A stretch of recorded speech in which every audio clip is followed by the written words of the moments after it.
Hello, everyone. I'm Allison, and welcome to my weekly Meltdowns coverage of the real world, homecoming, Los Angeles, California, because it was California 28 years ago. It's not Los Angeles. But thank you guys for joining us.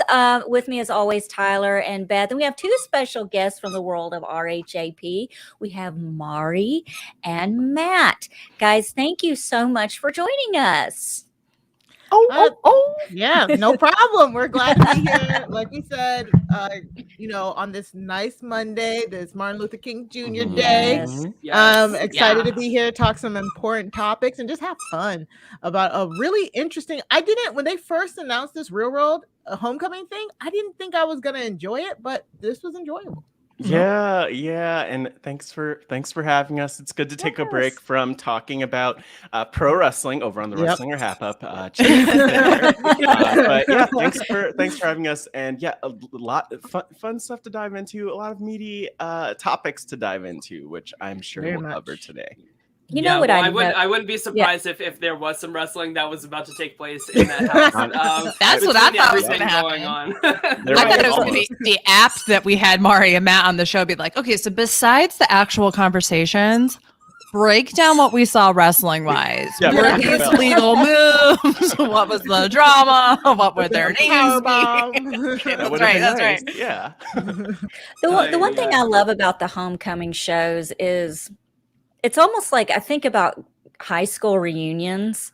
Like you go to I went to a high school reunion. The first one I ever went to was with my sister-in-law, and I tell you what, man, we went to the same high school. We were a year apart, and when we walked in there, it was like we were back in high school again. Like we were all sitting in the same tables. Everyone was like a popular kid. Like it was like, oh my God, I feel like I'm 16 again. This is so nuts.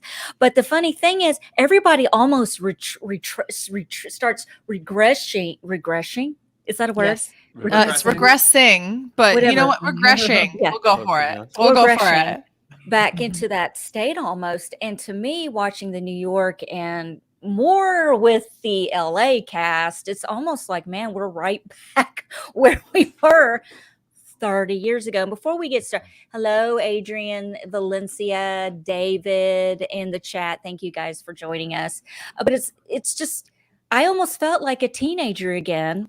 Like it was very nostalgic, I guess, watching this stuff. But I have to say, MTV goes for the jugular.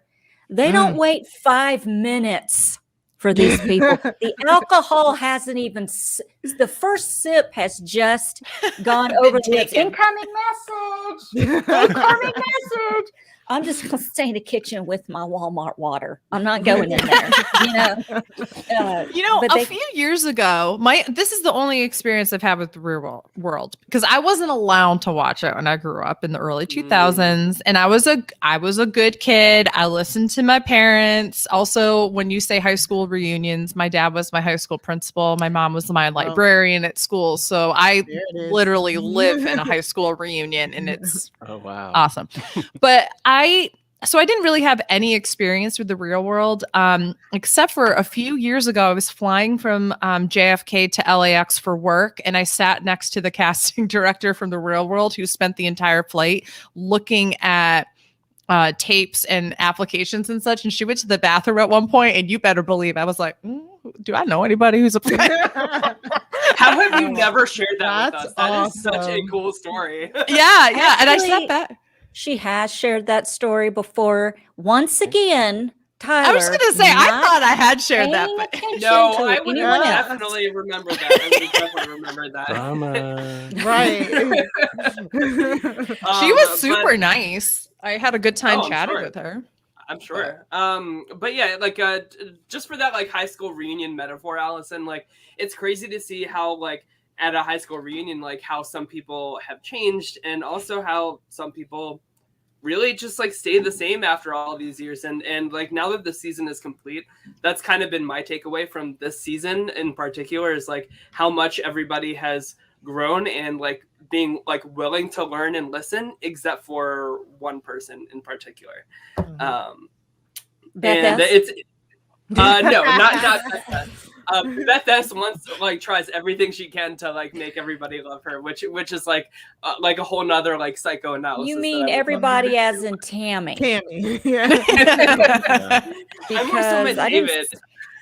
Oh, Jesus, yeah, because like he's just so like closed off from like learning or listening, and like Tammy like really wanted him involved in these like super important conversations, and I feel like Tammy like really understands the assignment of like being on reality TV, right? Like the very last thing that she said in the season is that like, you know, I understand that like we are characters for a TV show, and like, yes, this is our real life, but like we are all willing to like take it there because we know that taking it there results in good television. So it's really cool to see her like having this like meta conversation about like what their role is in this show that we're watching and everything. But it's just like I'm thankful for people like Tammy, because she's like really willing to like, I think we heard her say so many times, like, you know, like this is the point of the real world, is to like bring out these conversations and really to quote themselves, to go there. Tammy was the star of the show. I mean, let's be kind of clear. Definitely. There would be no show without her, at least for me as well. But mostly because unlike not like Allison, I did not watch the original Real World LA. I didn't start watching Real World like really and remembering it until Hawaii, and that's when Ruthie. Yes, Ruthie. Yes, and mostly because I was moving to Hawaii that same year, so I was like, I need to watch this to know what it's like. Yes, what's the real world like? Not everyone has the Ruthie experience, Mari. Okay, hopefully not.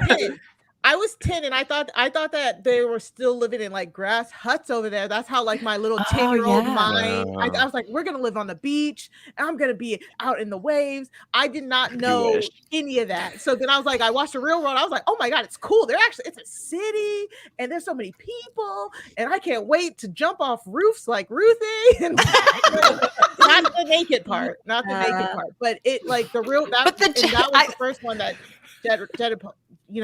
made me watch Real World and stuff like that. And I'm sure your parents were super happy that you were like, I can't wait to jump off roofs like that. Yeah. They were probably like, Mari, we gotta stop you watching this Real World. That's what it was. Yeah, that's it. We're doing a rewatch of Real World Hawaii. That's it. Like my 10-year-old brain just could not commute. What does living on an island look like at the time? I wasn't watching Survivor. I wasn't like, Although if you were watching Survivor, it probably would have like really skewed everything anyway. You're like, wow, I really bad. There are houses on islands? What? We didn't know that was a thing. In Ruthie's defense, she lived in the Real World house as if it were Survivor. That's true.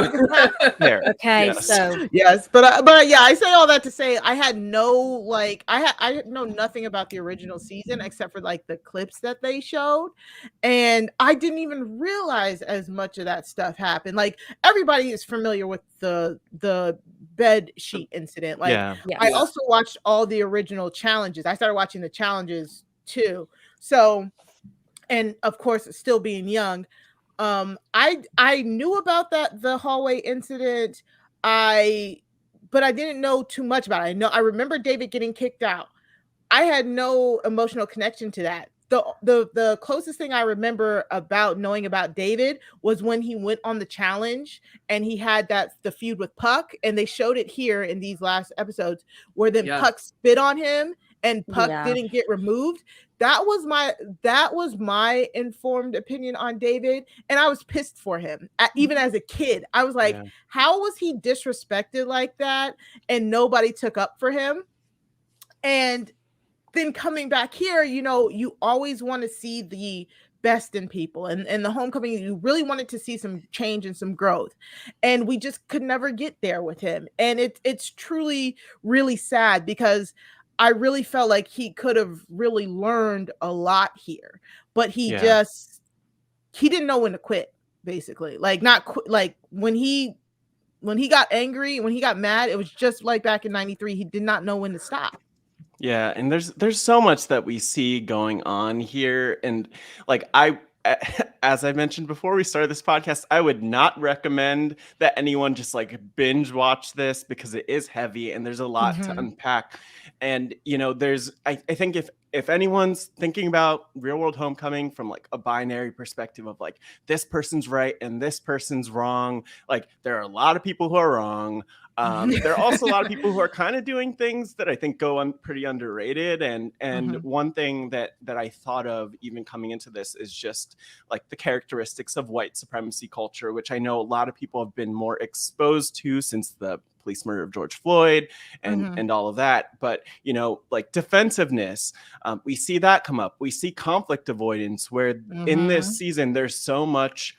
I keep in my head coming back to the moment where, you know, David's drinking. David has an alcohol problem. What do? Let's hide the alcohol. It's like, let's address the symptom or the enabling factor as opposed to the root problem.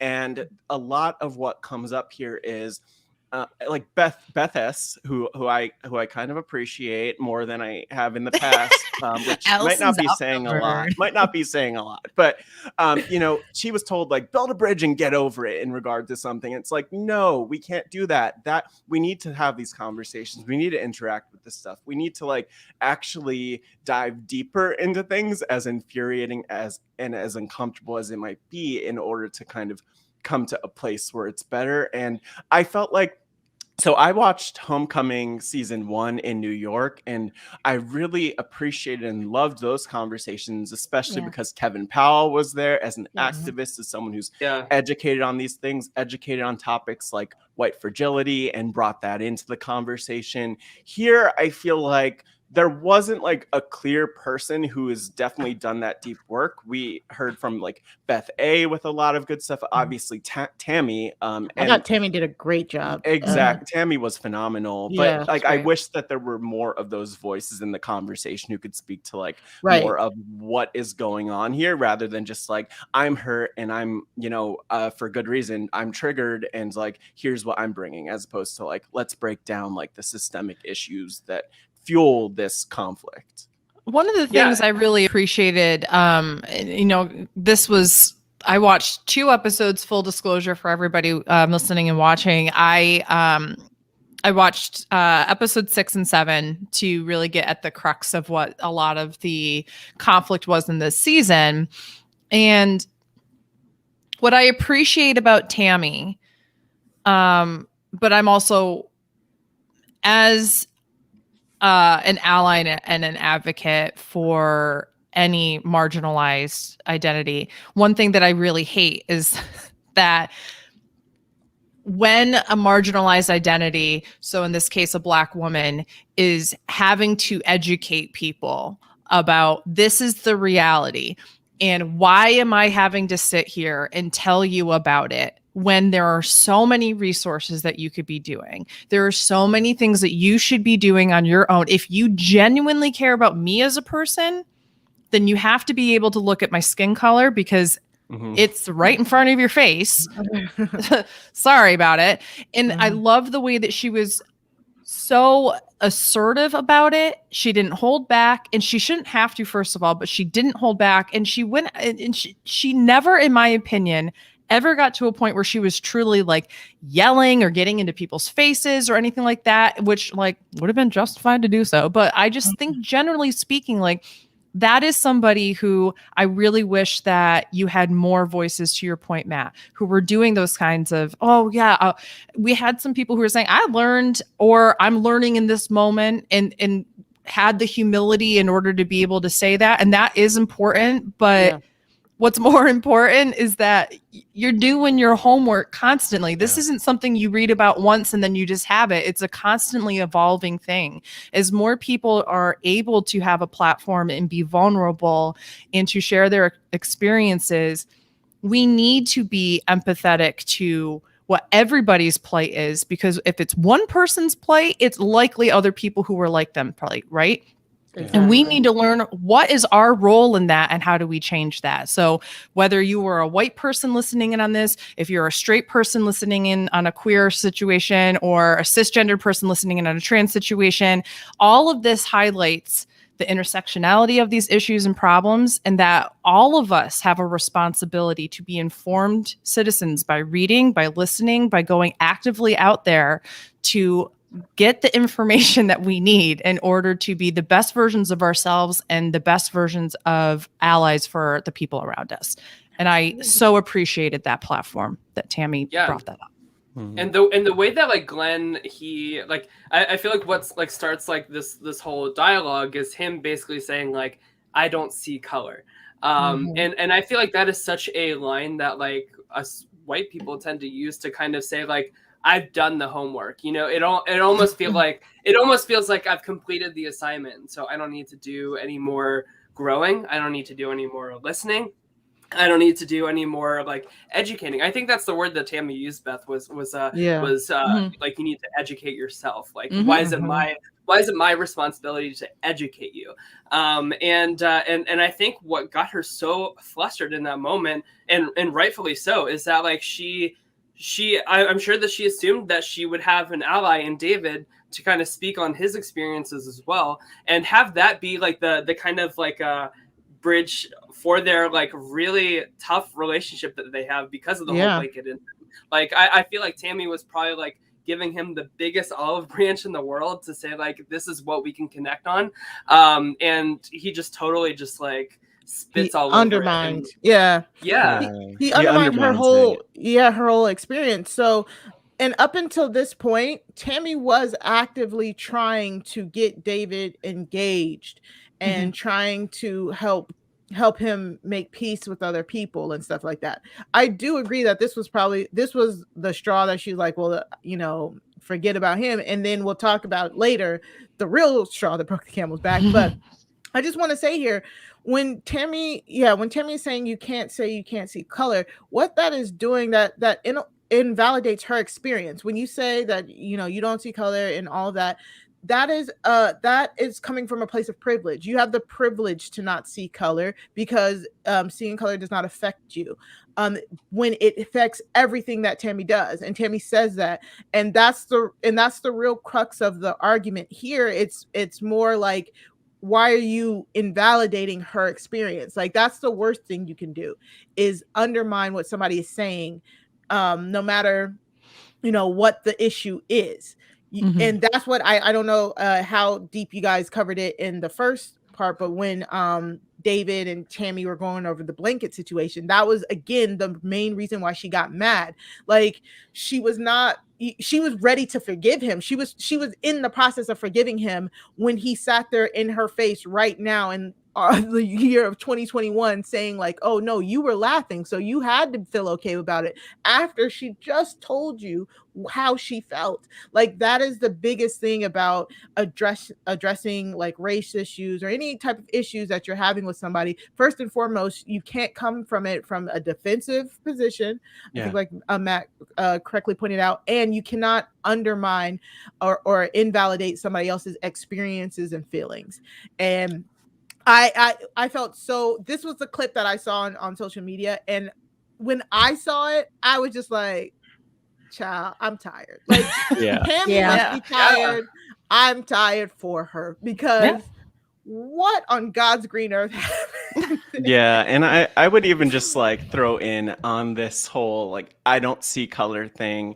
One thing that I appreciate about going along and just like taking notes as I do when watching shows is that I was screaming into my notes. So like, I wrote out like, ignore, and something that I just want to share for anyone who's like, what's wrong with that? I'm like, well, ignoring, you know, my blackness, anyone's blackness, is ignoring part of them. And, you know, there's always this question of like, why is my blackness something to overlook? Why are you choosing to overlook that part of me? Because it defines my history. It defines where my family has been and comes from. It defines where my day-to-day life and my work and how I navigate the world. How you're treated. It's also like beyond the trauma and the negativity, which is, I think so many people, especially the people who say, I don't see color, ignore the fact that being Black is not trauma. Like, it's not just trauma. Yes. There's a lot of joy. There's uniqueness. There's creativity. There's I'm thinking of RuPaul's Drag Race. I was not being Yeah. Believe me, I'm here for it. Let's continue. There's like innovation and the resilience and our beauty and like all of these things. And so I think that I love that Tammy is able to stand up the way that she is. It also, one thing that's worth pointing out is like, it didn't seem like she didn't have much of a choice, but it didn't seem like she was like fully tired and exhausted by it. And I think part of that's because like, these are probably conversations she's had to have a million times in her life. And I'm sure this isn't the most difficult one if I had to imagine. And so this is a lot to unpack, definitely. I know go ahead. No, go ahead, Allison. No, I was just going to say, I know before we had come on the air, I openly, and I'll admit it, I have been one of these people that has said, I don't see color, I just see people. And that is something that I have said up until 2 weeks ago when I watched this episode. And it really hit me really hard. And I know I had said this to Tyler and Beth and us in our chat. I journal a lot and I'm writing my feelings down and I'm thinking, what can I compare this to, or what am I thinking? And I know down here in the South, the big thing is, are you a Christian? And the typical answer is, yeah, I go to church. That's not what I asked you. I asked you if you were a Christian. Anyone can go to church. And I thought, well, what if someone asked, are you a racist? I have Black friends. That's not what I asked you. Are you a racist? And it just kind of, my mind is going like, because then I go back to Glenn saying the N-word and then Irene getting up, screaming at him, telling him not to say the N-word, and Tammy losing her shower cap. That was ridiculous. I'm like, Glenn, Irene, everyone shut up. And I'm not even in the show. So it really hit me hard because I thought, man, I have a 25-year-old son who just became a father. He has a 2-month-old. And I thought, I've growing up in the South and there's not a lot going on down here. It's not as it should be, in my opinion. It's, Memphis is a very racially sensitive city. It's not exactly a place I would say there's a lot of positive thinking and learning from. So, my mother taught me, not to see color, and I passed that on to my son. And now I'm like, man, I did the wrong thing with my heart in the right place. How do I go about that now? And, I have to see color because you just have to, whether you want to or not. And there's nothing wrong with admitting that you do. Yeah. And it's and a great, sorry, I just want to say, like, a great thing to also do is not even just not, because, seeing color, could get a bad vibe to it, but basically just if you taught your son to understand and listen to people's experiences, you know what I'm saying, that's a step in the right direction. That's what that's mostly when Black activists and advocates are asking for. It's like, like Tammy explained, we want you to see our humanity. Why she had to sit there and teach 50-year-olds what humanity is like is ridiculous. But if that was the track that you got your son on, then that's a great track to start with. You know what I'm saying? So try not to beat yourself too much about it. And it's all about learning. I know I'm constantly learning, improving. I'm all about intersectionality. So we can never stop learning. Nobody should ever stop learning. That's the biggest thing, and being open to learning.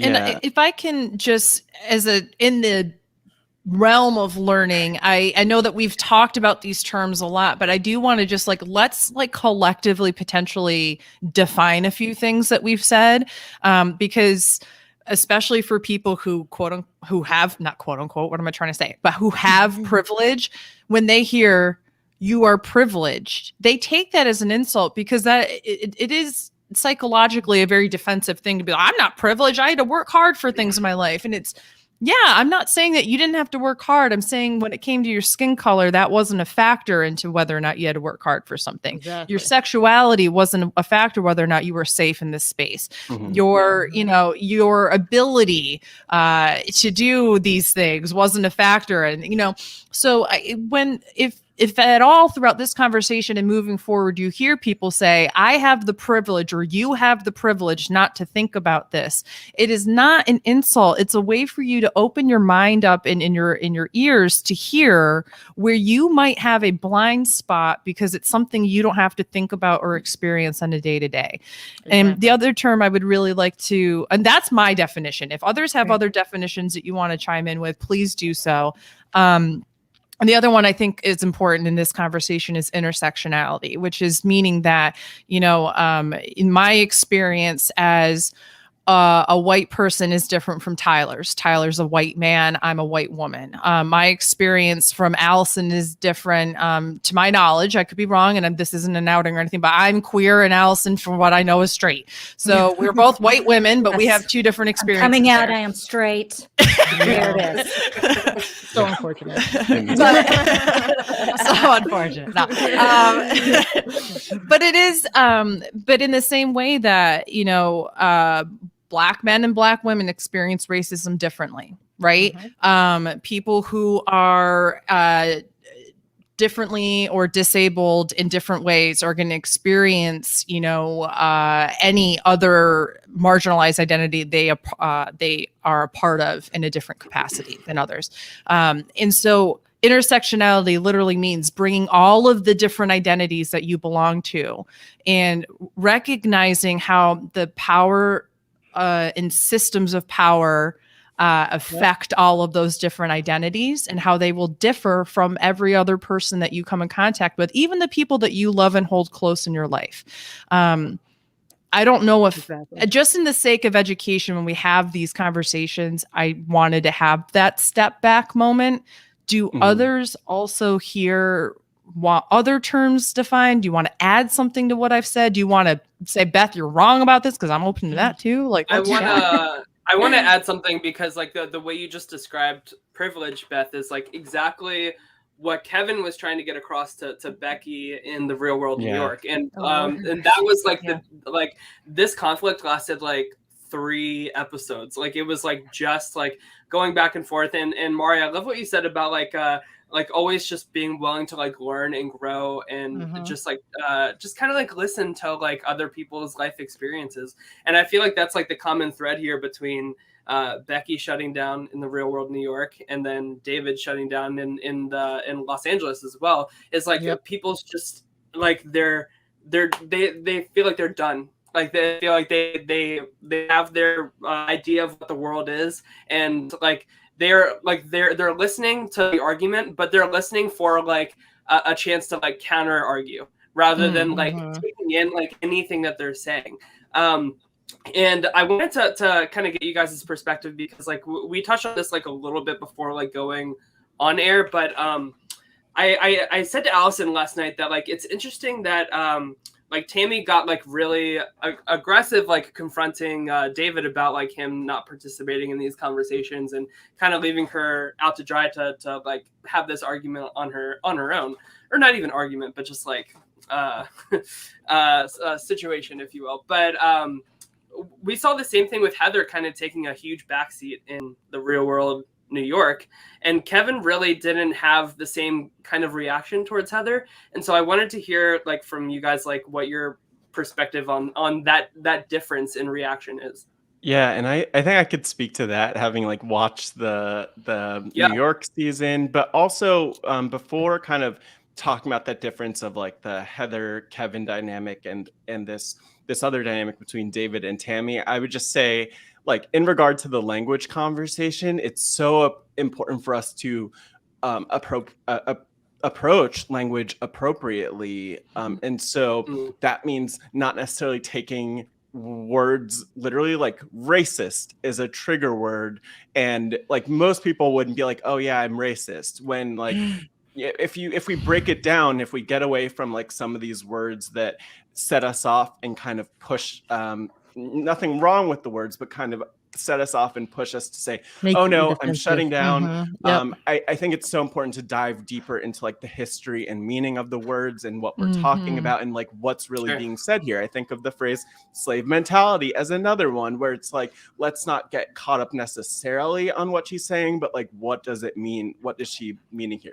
I would also say, going back to the Heather Kevin in season 1 versus the David Tammy, completely different situations, I would say. David, like there's a lot to unpack with David, and I don't even know where to start. But just to go back to Heather there, Heather was not like what I took away from David in watching this entire season over the last couple of days was like there were certain things that he was saying or doing, whether he liked it or not, that were anti-Black. And I don't think Heather was doing things that were anti-Black. And also Kevin had the situation covered. Kevin was pulling out the academic perspective, his work as an activist, as an advocate. There weren't activists and advocates in the same sense here. And so if I'm Heather, I could sit back and know I have Kevin's back talking about this, but also he's studied these things. He's researched these things. He's a public speaker and is focused on these things. So very different dynamics and different reasons, you know, why you might not speak up. But David is there's a lot I have to say here about David. One thing I just want to put out there, though, and it's unfortunate that doesn't come up more on the show, is just the role of the producers. I have questions about the mental health checks they do. I have questions about if David should have been there just after having brain surgery, or if they said, oh, we're going to he's okay enough. Let's bring him on here for the ratings in the show. We need him here. I look at the producers and I think that they are culpable for a lot of what we're seeing, and that should be more of the conversation rather than putting it on the people in the house necessarily, even though they're part of it, and putting it on the Black people and others. And so much to unpack here, but very different situations is kind of like the point I'd say. And this one is a lot harder to watch. And I was wondering, in New York, their roommates were they as, I mean, I feel like I would have known if in New York they were throwing the N-word around. Like, you know what I'm saying? I think No, it's just to say, New York, they were only together for about 6-7 weeks, as where the real world LA, they literally were together 6 months. Like, this was a completely prolonged, you know, they were around each other more. You know, and God bless Kevin. I mean, he's trying to get through to Becky during this homecoming, and then she pulls the, I was part of a ballerina troupe that went to Africa once. So yeah, I understand. And I'm like, are you freaking kidding me? Did you really just, she said that. Yes. Okay. Yeah. And, I think like one of the main reasons here too is Tammy. I mean, Tammy is literally getting bombarded by 2 different people saying the N-word straight to her face as she's telling one of them why it's not okay for him to say it. Another one gets up and say it. That then opens up another can of worms. Am I right here, Matt? When it comes to the Latinx community using it and where the boundaries are for that and everything like that. Like, Tammy was tired at this point, and it would have been nice to get a little bit of backup from the guy who was sitting there too, especially since for me, David is very, very hard to get into, and I want to try and approach him with some nuance, but it's extremely hard to do. It truly really is. We could start to break it down, because this is where I'm like, am I ready for this? Am I very hard. So like during the blanket conversation, right?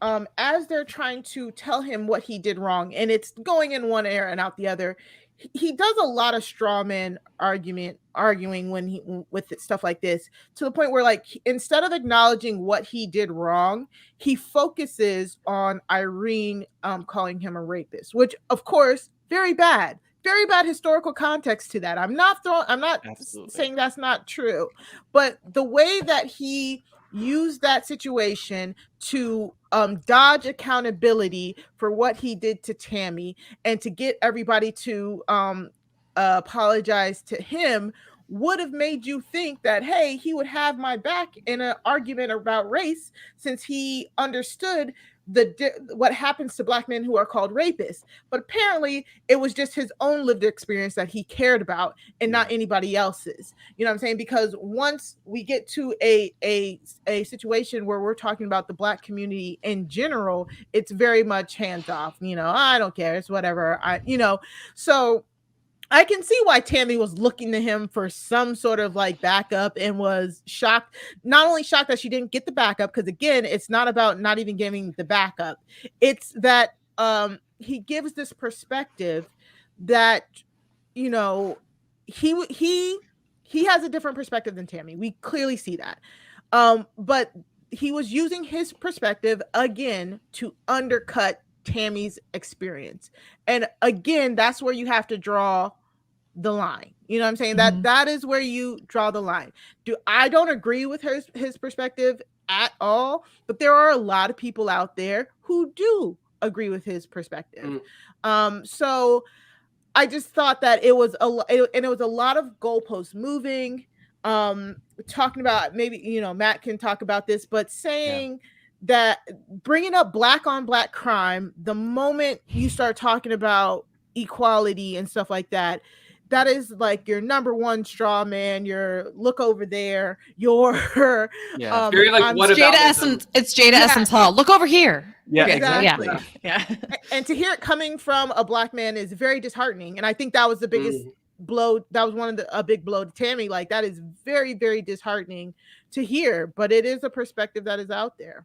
Yeah, and like, just to kind of like add to that a little bit, or like respond to a couple of the things that Mari mentioned, like the thing is, and this is kind of where I give a lot of credit to Beth S, and why I really appreciate Beth S, because I grew up with her as the villain. I met her as the villain, and saw her time and time again as the villain. Just watched her on the Challenge All-Stars, won again, and kind of even saw some growth there for her. And when I think about what Mari was talking about with Irene and Beth S, who called David a rapist and kept saying that's a lot like rape.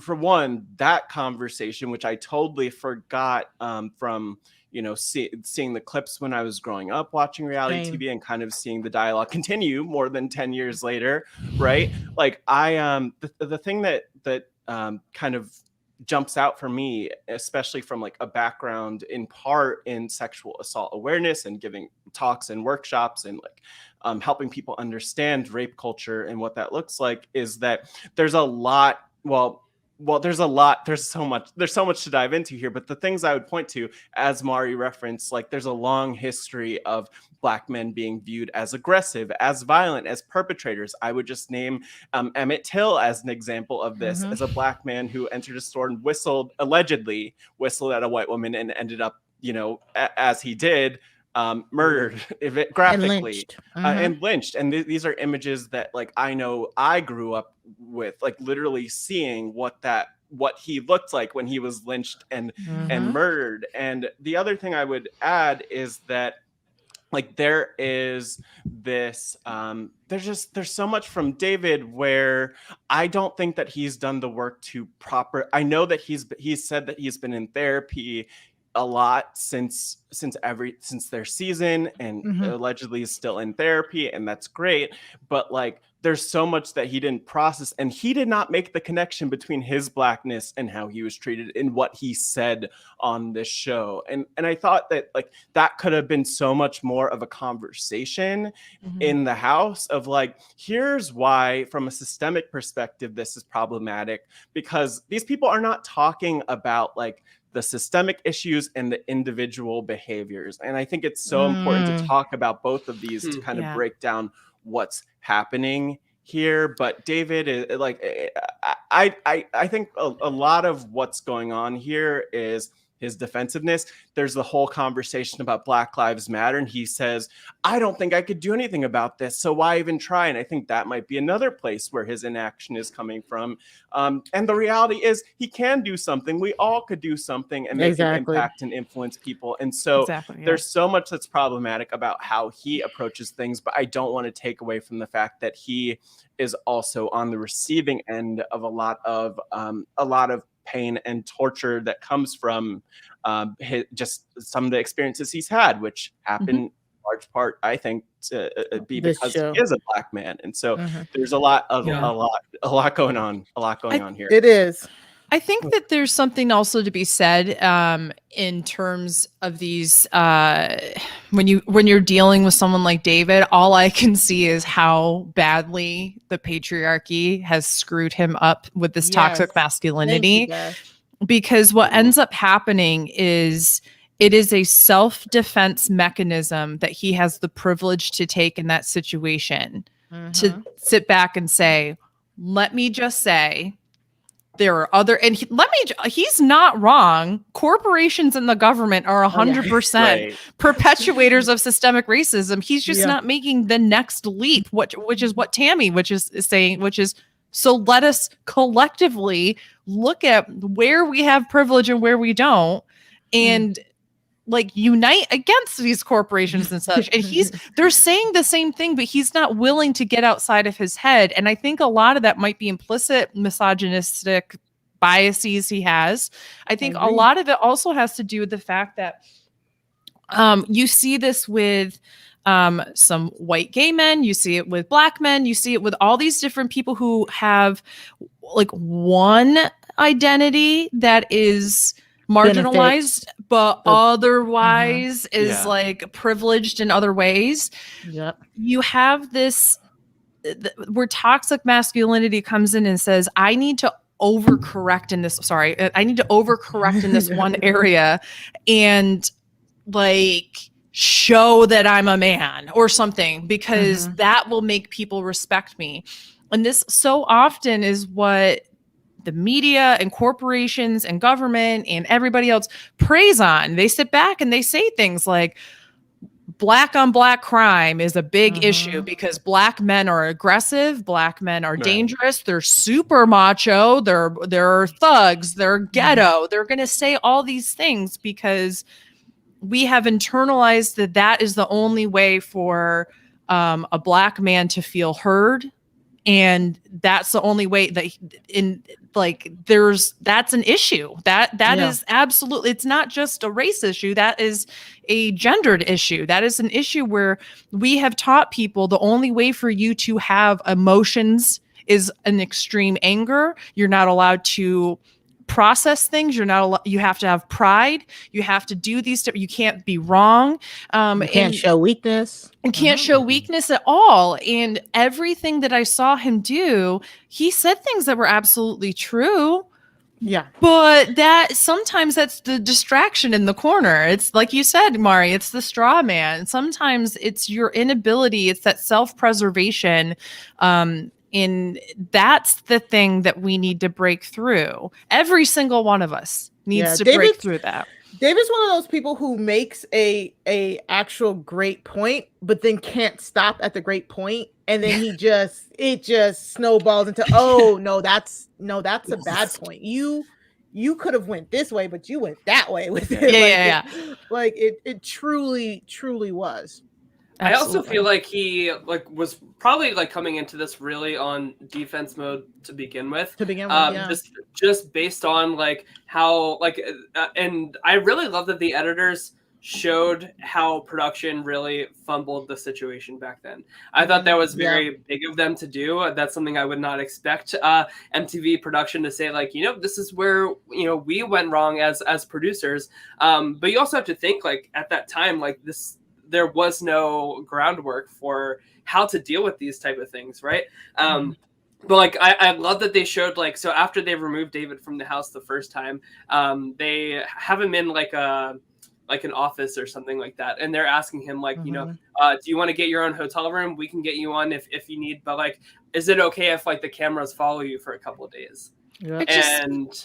Like that's my big issue with this show. Yeah, to ask him that in that moment was just like you could just see on his face him just like totally shut down and realize like I am 1000% alone in this.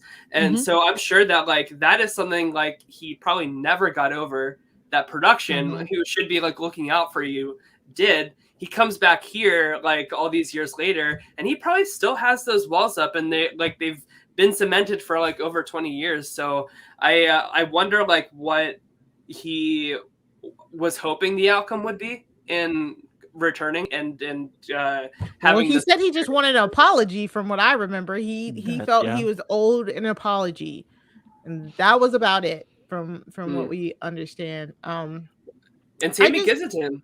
You know, and he says, "I don't need your apology," or something like that. Yeah. Then whose do you want, buddy?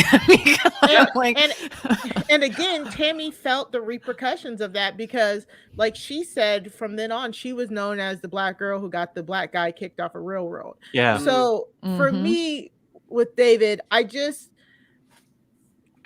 I think he had enough chances. Like to be completely honest with you, I think he had enough chances. Matt brings up a good point that, you know, some of this, the way that it was handled could be because of like, you know, him being a black man. But to be quite honest, I didn't see the whole original season, but they showed like he made them uncomfortable on several different occasions leading up to the blanket situation. And I've always been proud for Tammy, for her to actually like stick her foot in the ground and be like, either he goes or I go, because we, you know, women, especially women who have actually, you know, who have been sexually assaulted or in or even sexual harassment, or just, you know, in those very uncomfortable situations where you're the only woman in the room and, you know, men are doing stuff you don't like, you know, whatever. But whenever a woman has felt uncomfortable, she's always the one who has to kind of get over it in order to keep going. And especially, you know, black women, you know, it happens to us a lot, you know, just to put my experience out there and what Tammy was saying as well. Like they could have made her be like, okay, we hear your concerns, but we're going to keep him. And how would that have affected her experience there? And that still happens in 2022. Like exactly what often happens in any situation, and whether it is a sexual assault situation at work, whether it is, you know, a college campus or a reality show television, the victim is the one who does have some say in what's going to happen, because it's maybe but what ends up happening is, oh, don't worry, we'll take you out of the Slack channel so you don't have to see him. Why aren't you taking him out of the Slack? Why does my work productivity and my communication with my other coworkers have to suffer because you're A, not willing to fire him? I don't understand that situation. But B, like, these are situations that happen. Exactly. And that's why I thought it was such an instrumental moment back then, you know, from when I was aware about it, that she did stand up for herself and do it. And I love that. But I understood where Tammy was coming from when in the first batch of episodes, she told everybody what she was going through.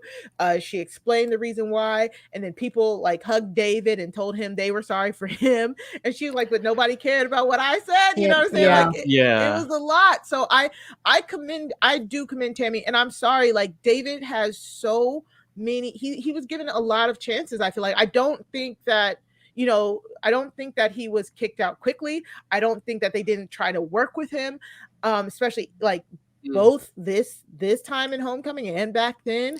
They did try to work with him, because back in the season 2, there were incidents, and they brought this up as well on Homecoming, that led up to him being dismissed.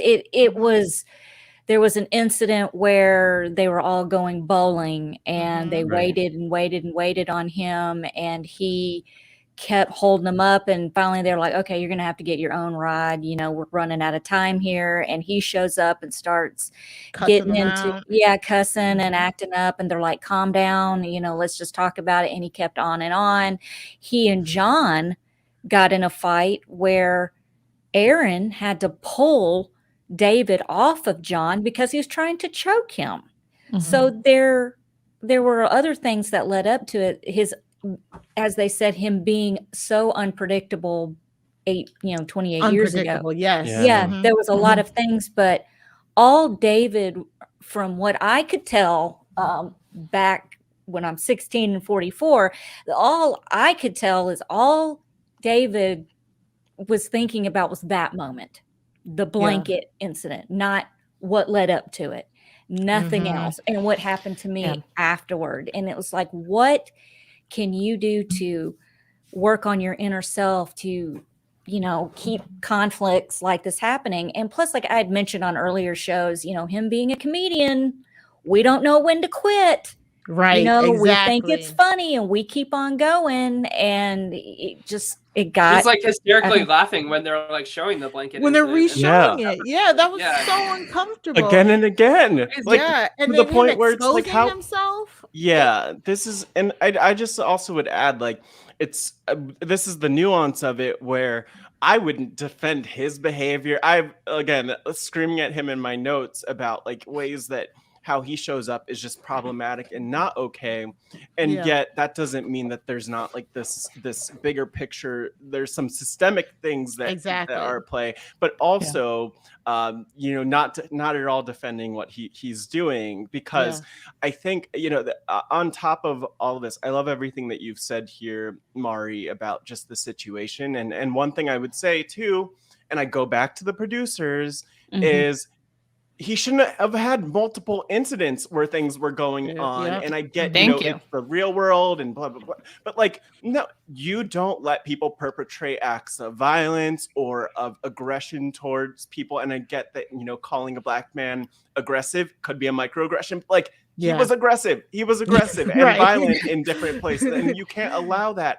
And my biggest problem with this season of Homecoming LA is I think they kind of I know they got lucky in the first season of New York having Kevin in the house, because he was able to really educate and articulate a lot of things. And I love in reality TV when I see that problem happening, whatever the issue is, and then someone's able to speak to it in a way that does educate and helps the viewers grow and learn to kind of what we've been talking about. But here, they didn't put on guardrails. They didn't have, like, they had them go to Joshua Tree with Eric Nice. They didn't have them sit down with someone who could kind of educate them about anti-racism and educate them about white supremacy culture and white privilege and the role that plays. And I would imagine that, by season 3, if they have other similar issues coming up, because I'm sure that they will, if they have another season, they'll realize, oh, we actually need to be a little bit more responsible and intervene, rather than putting on putting on the black woman again to be the one who is educating. Because if she's not there, what is this season other than just a bunch of horrible conversations? Maybe Beth A raising her hand and like Beth S putting her, sticking herself into it. It's not great. And they need to do a lot better from a production standpoint. Not only that, Matt, but she has to take it one step further, and like production doesn't remove him, so she feels that she needs to call her husband to come and intervene, and that becomes this like whole thing too, where if production did intervene and just like pull him once he's like threatening her, like talking about her like her wig and stuff like that, like that is totally crossing the line, totally inappropriate for anybody to say to anybody. It's also that whole tirade he has is, and this is what drives me crazy, is a completely racist tirade. The way that he's talking about a black woman, and thank God my daughter's not like that. I'm like, are you kidding me? This is just take that word, like your words, put it in a white man's mouth. Done. What does it look like? You're in the 1960s segregation kind of thing. Like, what are you doing? Exactly. Yeah. And that was I mean, if you're going to have an argument with somebody and you don't agree with them or whatever, and you're going to go off and insult whatever, but you're doing the exact thing that you're claiming, oh, I don't like that the media and government like tell us these things. They're the ones dividing us. But yet you're literally perpetrating it. in the language you are using. And speaking of language, I did not love the phrase slave mentality, but this is where I'm like, okay, see Mari's reaction. Exactly. Like going beyond the actual language. Totally agree with where she was coming from. And there, this is kind of where it's just so important to kind of recognize, like, okay, like maybe you shouldn't go out there, especially if you're a non-Black person, and tell a Black man that he has a slave mentality. And this is the other. None of us should ever do that. Exactly. Let's put that up there. That's no. Yeah, but also it's like the converse. But at the same time, there are conversations. Like maybe Mari and I will have a conversation one day where she's like, "Matt, she says, this is the other dynamic, that sometimes there are conversations that between Black people that you kind of, you don't need us. That's for sure. Yeah, and I think that's part of that. Can we actually touch on that for a second? Yeah. I would like to touch on that. Yeah, I actually was kind of happy with how the rest of the cast handled that to a certain extent, in that they didn't insert themselves into, hey, David, you need to do this, or you need to say this, or this kind of thing, because there wasn't, and I don't know if this was done intentionally, because I have a feeling with this cast, it wasn't, we are white people and we should stay out of this conversation. I think it was more about being afraid of saying something, and then just, like that kind of thing. But that is a really important point that you bring up, Matt. There are a lot of things that white people, our voice is not only not needed, it's not necessary. We don't need to insert it. If somebody says, hey, white person, what's your opinion on this? Let's provide it in that situation potentially. But at that point, like, if there is something that is clearly in that situation, not a single white person needed to intervene when they were in that portion. Now, when it came to like a safety issue, sure, that's a different situation. And I appreciated the conversations they were having about, should we have our kids and our, nephew come on over today? Like, how are we going to make this an environment that's safe? Like, that's fine. But I actually very much appreciated that this didn't turn into like white people asserting themselves into a conversation that didn't include them. And that needs to happen a little bit more. I just was cringed to the point where I'm like, when's Beth S is going to insert herself somewhere? And I'm just going to die. I'm going to die. I felt like, and I've got a question here. Kevin from New York, he is a teacher and he knows how to approach and teach. And he just really has a way about him that it's just, I could just listen to him talk for. It's very poetic. It is very poetic. Do you think if Tammy had the same approach with David, or if they even brought in Kevin, I don't know, do you think it would have made a difference if it had been approached differently, or do you think it would have been the same outcome? I'm not sure, because I feel like Tammy handled it well up until like a certain point. Like Matt said, she shouldn't have used the word slave mentality. However, everything that David described and how Tammy explained to him what she meant by that was all true. You know what I'm saying? Saying you want to work within the system and play the game. That was the main moment where I was like, he benefits from the patriarchy. He truly, truly does. He can navigate some of that system while just minding his business and pulling himself up his bootstraps and all that. But not all of us can walk through that type of world. So I agreed with what Tammy said until she used that word that really triggered him. You could tell the slave mentality when she said that's what triggered him. Now, he then decided to get on the phone, talk to people really loudly, threaten to do things to her. She was still at this point talking to him calmly while he was running around talking about her wig like it was funny. It wasn't funny the first time you said it, and it wasn't funny the 20th time you said it. You're a horrible comedian if that's all you could come up with. And so when she called her husband, honestly, I was like, yes, because like Matt said, the producer should have been stepped in and they didn't. And he did not stop until her husband came. So that had to have been the only course of action because nobody else was stopping him. You know, but that's exactly the other point too. And this goes back to the patriarchy part of this, right? Where women are only respected once another man enters the picture. And it's just like, what are you like? It's how many times in my life have I had to get a guy to stop bothering me because I pretend to have a boyfriend on the phone or something like that? How many times have I used my gay friends to be like, I'm with him, you know? And it's just like, oh, you are claimed by another man. I must stop. Oh, your husband is coming. The fact that she even said, maybe you'll listen to my husband.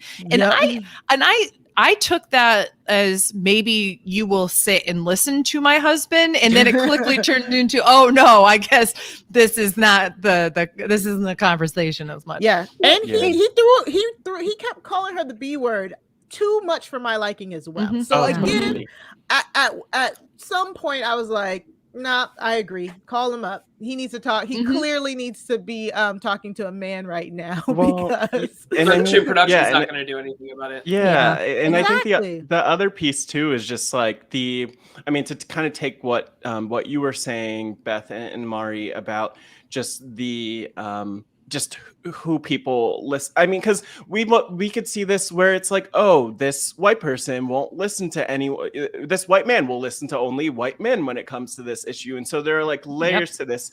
Like there's the patriarchy, but I think there's also a lot of stuff when it comes to identity where people will like typically resonate more with people who are like them or who have similar lived experiences and histories, or just like the social relationships. Like when I work on like full-time on climate change stuff, and one thing I talk about, because I do a lot of like, how do you get through to people when it comes to these issues, is like social relationships are one of the elements that are so critical, because you'll listen to someone who you know as opposed to someone who's like an expert or a scientist or a stranger. But the other thing I would say too, and this goes back to language, is that there's I think at times we get caught up in like how we say things, or sometimes in like, oh, I don't want to say this thing. I saw this multiple times in the first season of Homecoming with it was Julie, who has done a lot of, white woman who's done a lot of activist work and kind of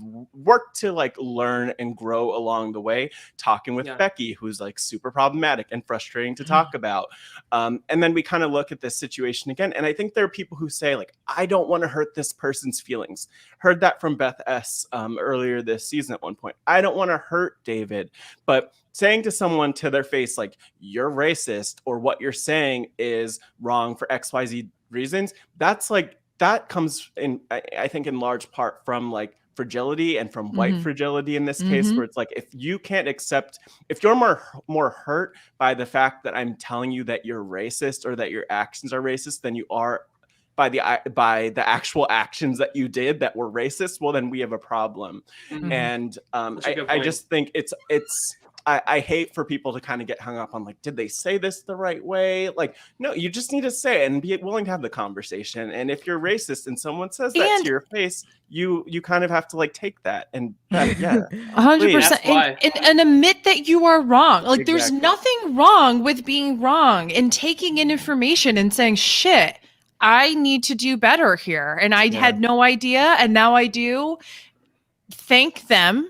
And move on and keep going. Do you know how many times I have had loved ones in my life who realize who they really are and change their pronouns, and I mess up their pronouns, and then I go, oh, I'm sorry, she, and then I continue on with my life.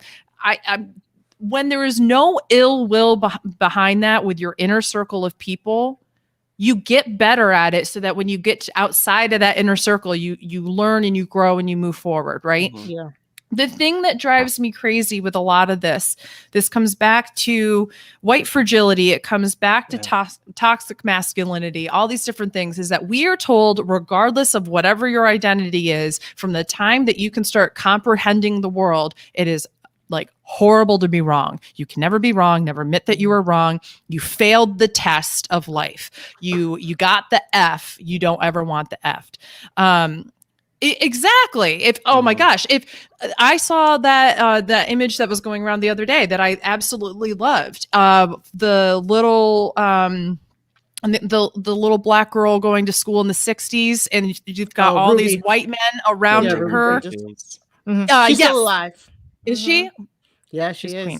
It But didn't happen too long ago. Isn't that well? I know. Isn't that so sad? Like I'm like, oh yeah, the 60s. Oh my God, she's still alive. Like my mom literally was born in 1960, celebrating her birthday today at 62. Like not that old, Beth. But like the whole point is like, first of all, that's within a lifetime. Secondly, if she can endure going to school while grown white men are harassing her, then you can stand to listen about how awful the history of our skin color has been to other people and grow and learn from that. And if you have been a perpetuator of that in the past, it's not too late. The best thing that you can do is recognize where you have been wrong, to tell the people that you love around you, hey, just so you know, this is a better way to go about doing this. Or I know that you don't think that this is racist. Let me explain why it is. The amount of times I've had to have those conversations with my own parents or whatever, who are lovely, beautiful people, but might say something that is outdated or like never was okay to begin with, but we are now having the time to be able to have those conversations. It's fine. And you grow and you learn and you move forward. There are going to be people who won't listen to you. There are going to be people who will shut the door on it. But when you put yourself out there and said, I made the same mistakes, and you move forward and you show by example as well, that's more powerful to exactly what Matt said before. People more inherently, whether, even though it's a shitty concept, are going to listen to people who look and have a similar experience as you than the people who have been preaching it to their face, even if they're friends with them. I have friends who, we were watching RuPaul's Drag Race. If people aren't aware, in season 14, we have the first ever straight drag queen who's on there. Cis straight man is on season 14. And they had this really wonderful conversation where he was talking about, I'm a guest in this space. And he said, I don't think all straight people should be doing drag. I think that there's a lot of things that people need to be aware of. You need to do the history lessons. You need to be respectful of the spaces. You can't take this space over, essentially. And my friend who is straight watched it and went, oh, that makes so much sense. And like all of us looked at him and went, we've been saying this for like you have sat next to us for years and we've said all this. How is it resonating with you now? And he's like, well, because I have that experience. So it clicks with me better.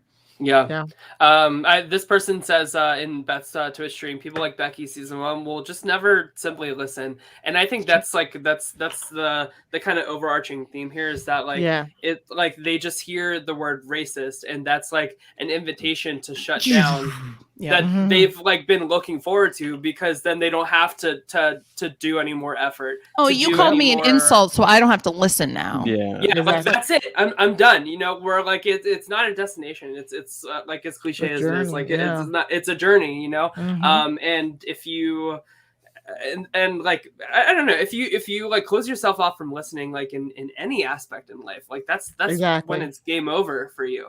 And that's why I think Tammy did a great job before the rest of it all popped up, sitting the rest of the house guests down, telling them how they can help, how they can be allies. She put it perfectly. She said it starts with the conversations in your own house.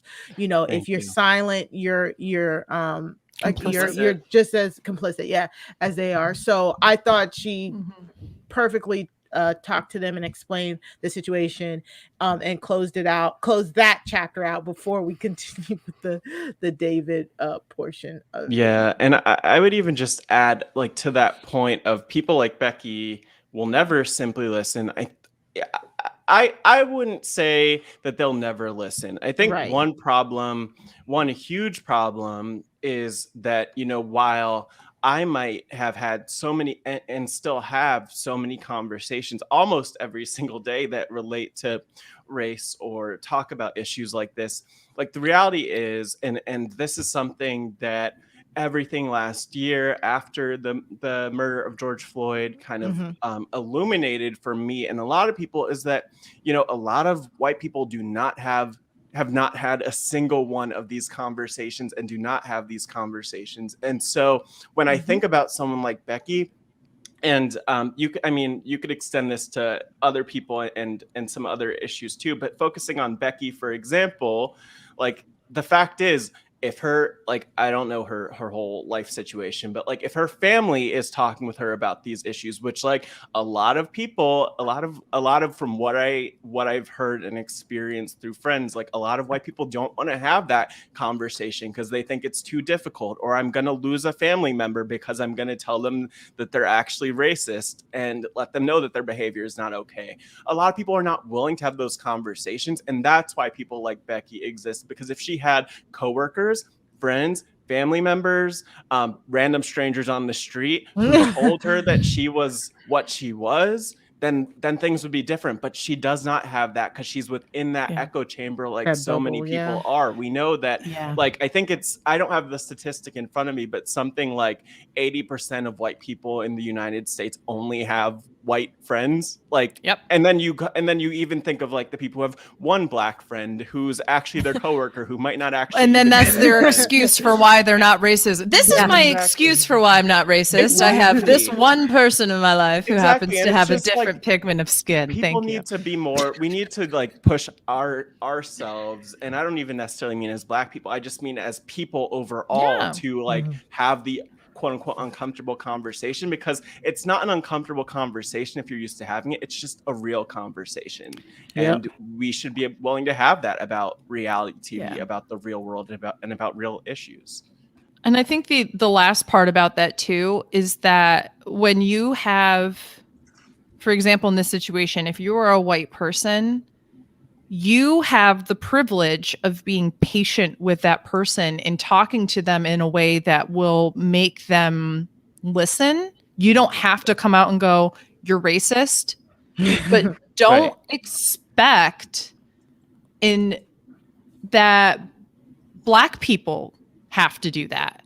That's ridiculous. Black people have every right to be outraged every single time a police officer murders a black person, for example. Every time somebody says the N-word, every time we see these examples of systemic racism or just flat out racism, these are all things that those that it affects, they have every right to be outraged and act any way that they need to in order to express the pain that they are feeling in every bump.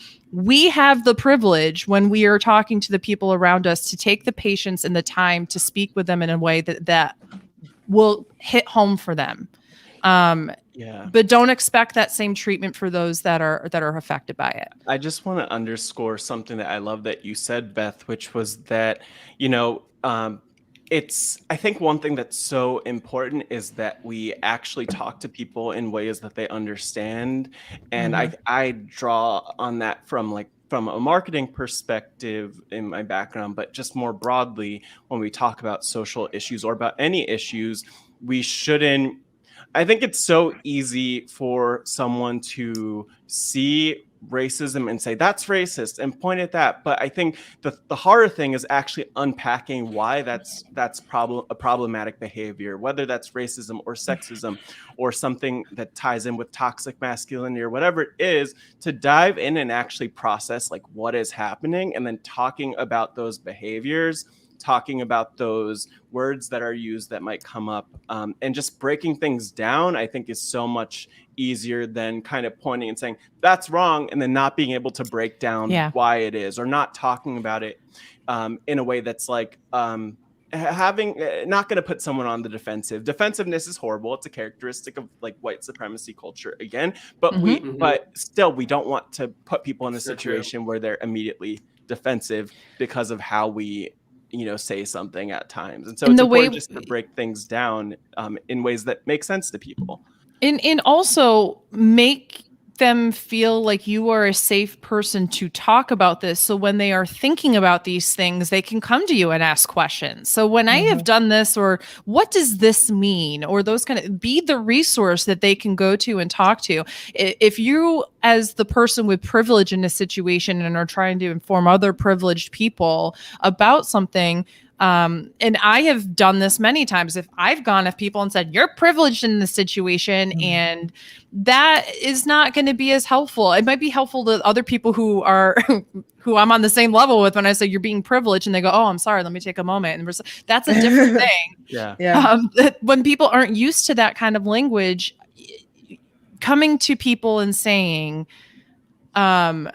like, if you have questions about this, like, let me know. I have family members who are coming to me and saying, could I don't feel comfortable using they, them pronouns for this person. And then I have to go, well, that's not really your choice if you're comfortable or not with it. It's how, that's their identity. But let's talk through why you don't feel comfortable so that you can get more used to it. But that's not something you bring up to that person. Oh, I'm not comfortable calling you they, them, so therefore I'm not going to do it. That's just straight up disrespectful, right? Yeah. But be that person that they feel like they can go to. Have a recommendation of resources for people to look at. I'll tell you straight up, one of the ones I've been doing, I've recommended more than a few people to check out the Black Voices podcast that you both, Matt, that you put together. And Matt is amazing. I mean, it was for all the people in my life who love reality television, or just television in general, and needed that voice of somebody that has, experience covering that, but has seen themselves on television, and like, have that list of resources of things that might connect with them. Have those books, those podcasts, those documentaries, those news articles, peer-reviewed articles, scholarly things. Have those moments. Yeah. Have them ready. Yeah. I think I thought that this was great on covering talking about the whole Tammy and David situation. I'm glad we definitely got to like talk about this, because I felt like it needed to be said. I thought Tammy did a great job. I'm glad that Matt understood when I was talking about, when we were talking about nuances with David and stuff like that. So I'm really glad you guys brought us on here to talk about this. But I also really want to talk about not only Tammy's abortion, but I really want to talk about all of the other stuff too. Just pushing us along.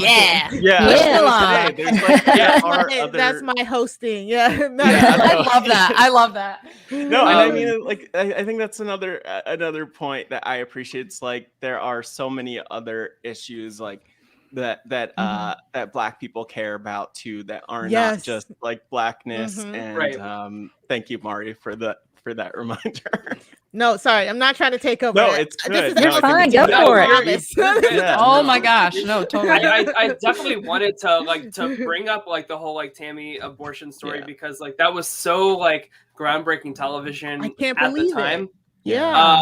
Like while all of this like David stuff is going on, and she also mentioned that she like wired her jaw shut because she was dealing with some body dysmorphia issues and stuff like that during filming. So she just has like I really admire her courage to be this face for like so many just like tough issues that like I literally can't even imagine begin to understand. So hearing her like open up about that stuff and also like I really loved when she was talking about her mother like they had like that sweet little tribute to her, and how like her mother has really like guided just like her vindications throughout her entire life, and speaking with such strength and such like fearlessness is just so it's cool to like see where that comes from, right? But like Allison, maybe you can give some context in terms of like what that abortion storyline was like at the time. Well, watching that live unfold, like I said, I was 16 at the time, and they were on their Joshua Tree trip, and they were about to climb this mountain. And Tammy had said to one of the guides, producer. Oh, the guide. Yeah, can you do this pregnant. And apparently Beth S. knew, and they never covered this up until this point on the show. And she goes, well, how pregnant are you? And Tammy's just like, dude, really? Okay, yes, thank you for telling everyone my business. I'm whispering over here, but Beth S. puts the S in shit show. It's got to say something. And, you know, it's just, and it became like the thing. And the next episode was her kind of addressing it, and the abortion episode. And I had never known anyone who had an abortion. I had never seen that. I didn't know anything about that. I'm in the South, and if you're not standing saying pro-life, you're going to hell, you know. And to see a young woman really struggle and think about it, and it was not an easy decision. It changed my perspective on it. It really made me kind of take a step back and go, you know, I guess this isn't an easy decision, and maybe I should be quiet unless I have experience in it. You know, maybe I shouldn't sit there with my little friends at the, you know, lunch table and talk about Judge this her kind life. of, and not know anything about it. Maybe I should just shut the hell up and just maybe listen instead of just judging so much. Because, you know, I don't know, it just really kind of changed my perspective on a lot of things. And, you know, I felt bad for her. I really did. I felt like John. I felt like John and I had a lot in common the first season. We're both from the South. We're both kind of young and naive and don't know much about the world. And for him to support her and be strong in his faith was also a really good example for someone like me to go, you know what? I may not agree with you, but I'm going to support you, and I'm here for you. And that was another life lesson. So when I tell you I learned a lot about life from reality TV, I'm not just saying it. It is a real thing. And nobody was talking about it with me. None of my little friends were watching the real world. They had lives, whatever. You got no life. You just need to be surgically removed from your little boyfriend. But anyway, I just really, you know, it had a big impact on me. Yeah. That makes a lot of sense. I mean, and there weren't podcasts, and I'm sorry, there weren't podcasts. There was no internet. There was nothing for me to go, did anyone see that? Did anyone see that? You can check Twitter back in '92.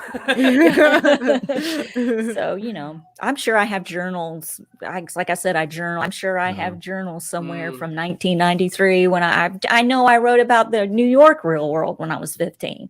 So, yeah. And that's, you know, what's interesting too, you bring that up. I think one of the things that a lot of people don't get, you know, we are very much educated. And talking about another system of power, we are educated within a system that benefits white people, men, cisgendered people, whatever, right? So when you go through your basic K through 12 education, you were taught the same thing as everybody else without room for other opinions and other theories and other ideas. And if you grow up in a very homogenous area, like I grew up in small town, rural upstate New York. And well, I don't think a lot of people realize that upstate New York, if it wasn't for the city and downstate New York, it would be like super, super, super, super red. Like it is a very much like a, there's just a lot of culture in New York State that's really upstate versus downstate, right? And I grew up in a military community, and the only people of color or the only people of difference in any capacity were always transplants from other areas. And that was the only way I was able to learn anything other than watching a television show where it was scripted for me as to how a Black person would act or how a gay person would act. And it was stereotypical and it wasn't anything great. And then I'd go to school and I would see the 4 people of color in my school and go, well, they're nothing like what I just watched on TV. what? So if you didn't have that, I think that makes complete sense, Allison. If you grow up in a very homogenous area, you're only going to be exposed to those around you. And like Matt said earlier, it's an echo chamber. Yeah. Oh yeah. And I don't think if it hadn't been for my mother, who was an extreme hippie, and she really taught me to be open-minded and really listen to people and not judge people. You know, I think it would have been harder for me, but to have her kind of, one of the good things about our relationship was that, and seeing this stuff on TV, I knew I was different in school because I didn't conform to what the other kids thought. I dressed the way I wanted to. I hung out with who I wanted to. I was alone a lot because I didn't agree with what everybody else was doing and what they thought. And I was a nerd and I was a geek and I was this and that. And I didn't really care. You know, after a while, you just don't care. And and I had a lot of people put me down because I watched TV and I did all this stuff. And I kept thinking to myself, there is a world beyond Eastside Baptist Church where you live with your parents. You know, there is a whole world out there, and you may not get to experience it physically, but you can mentally and visually. And that's kind of where I went. So, and reading books helps too. Yes. Like Beth pointed out. And like the bravery of people like Tammy, you know, people that were like strong and courageous enough to share that story, like especially being a Black woman, like going through like an abortion and stuff like that. Like I'm sure that she probably on TV, like at that time, you know, like I'm sure that she felt like this would be a great way for like racist white people to villainize me as like somebody who got an abortion, and like that additional pressure on her is probably just like I can't imagine. I already said this, but I can't imagine it. I really That's why when I heard it, because that was another thing. Whenever I think of Real World LA, from not watching it, just watching the challenges and then like, you know, flashing back, I only remember the blanket incident. That's literally the only thing I remember. And so to see first Tammy talk about getting her jaw wired shut and so that she wouldn't eat, I was like, like that crazy.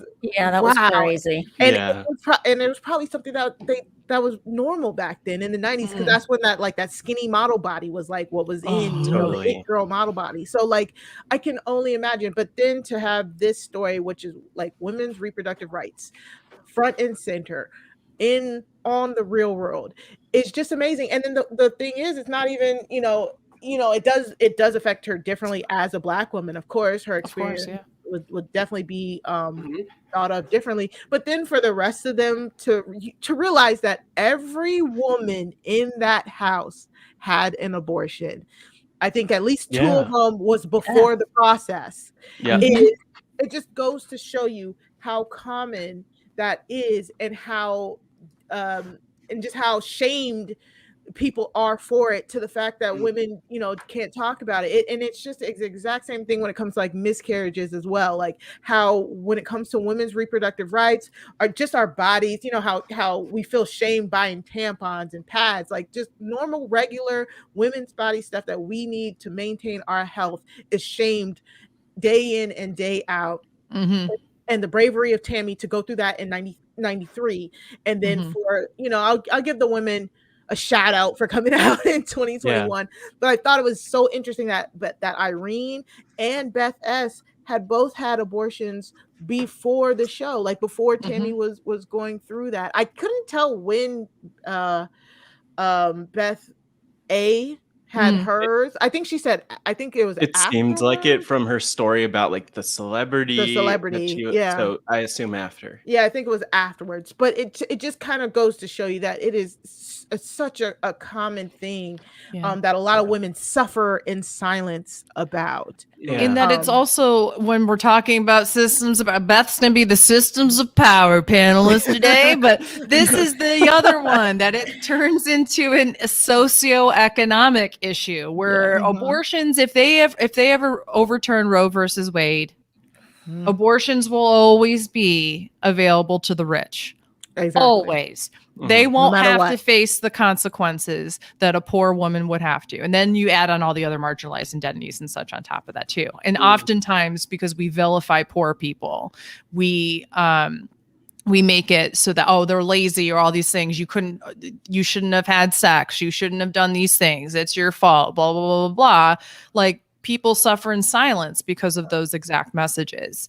So you're absolutely right. I didn't know any of this. So this is all I'm like, snaps all around. Tammy, This is great. She revealed so many things. Yeah, she revealed that she's actually having twins too, so she had to go back, which makes sense. As somebody who's in the medical field, I was like, man, that had to be rough because they probably terminated one pregnancy and didn't realize there was another one in there that she then had to terminate again. So, and she even says like in the clips from '93 and in like the show herself, like that was a hard decision for her. Like I don't think people realize, like nobody is traipsing down to the abortion clinic and being really happy about it. I'm pretty sure that's very rare. It is a very, very hard decision that takes so much agonizing, to do. And for Tammy to do that, to go through it with the cameras on, showing her full self, and even saying like, after the pain comes the grief, then it comes the shame of it all and all of that, which she has to then work out. Like, I'm glad that she pointed out that she's now good. She has her 2 wonderful daughters that when she was able to do it, she was able to provide for them. And, it just gets you down the road of like, if she hadn't have done that, then she wouldn't have had the life that she has now. So, it was such I loved that conversation, especially not knowing that was coming up. And I just think it's something that everybody needed to be exposed to. And Tyler, you pulled this up from the chat. The quote or this comment from Jules, who mentions like Tammy's abortion opening up real conversations between parents when I was 15. I don't know why I'm reading it, but I'm glad I'm reading it. All right, you're good. You're good. Yeah, this is also going to be released in an audio podcast, so maybe there we go. There we go. Yeah, Jules mentioning like my life was changed by her honesty, something I may have feared to talk about with my Catholic parents became an open issue to be discussed. And for me, what was interesting is like I'm not Catholic, but I actually grew up going to Catholic school from like kindergarten to like end of high school actually. And what was interesting is like, you, Matt? On a scale, tell us. Like I think like it's interesting because I remember being in like 2nd grade, 3rd grade, and we would enter these essay contests where they were called the Respect Life contests, and it was like about like how every life is precious, but we didn't have like conversations about abortion in a meaningful way. And I think that something that comes to mind for me in this conversation when I think of John specifically is that it's okay to have your belief that it's okay to have your belief, right? But I think where I kind of felt uncomfortable with John was in him asserting that at this point where it's like, of course Tammy understands, or of course like women who are having abortions understand better than any like biological man would understand. Like you understand the grief. Mari mentioned the grief that comes with that, and a lot of the other struggles. And I just kind of feel like there was a lot of like, I'm a man and I'll tell you what I want to do, which is it's complicated because religion's factored into this, but that kind of made me feel a little uncomfortable where what I wanted for John was just for him to understand that like these women who have abortions have to live with the difficulty of that. And you might understand that more like theoretically or from a belief standpoint when they actually have to deal with, again, the grief and the loss and like the choice and the stigma and all of that. And so I just wanted to reference that because it's super complicated, when we talk about people's beliefs, but it did make me uncomfortable because I think of the other women in the house who had abortions either beforehand or during. And I could imagine that John, again, asserting where he was coming from at that point might have just been difficult it might have made it more difficult for them to say, okay, I'm going to share my story because, it's one of those muddied things, but that's what's kind of been on my mind thinking about this. I I feel so strongly about this subject. Oh my God.